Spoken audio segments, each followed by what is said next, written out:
பொங்கல் பண்டிகையை முன்னிட்டு திருநெல்வேலிப்பேட்டை 20வது வார்டு ரொட்டிக்கடை அருகில் திமுக கொடி ஏற்றி வாலிபால் வீரர்களுக்கு ஜெர்சி பனியன் வழங்கும் நிகழ்ச்சி இன்று நடைபெற்றது.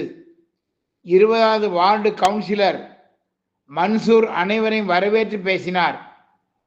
சிறப்பு விருந்தினர்களாக நெல்லை மாநகராட்சி மேயர் கோ ராமகிருஷ்ணன், துணை மேயர் KR ராஜு ஆகியோர் கலந்து கொண்டு திமுக கொடியினை ஏற்றி வைத்து அனைவருக்கும் பொங்கல் வாழ்த்துக்களை தெரிவித்தனர். தொடர்ந்து வாலிபால் வீரர்களுக்கு ஜெர்சி பனியன்களை அவர்கள் வழங்கினர்.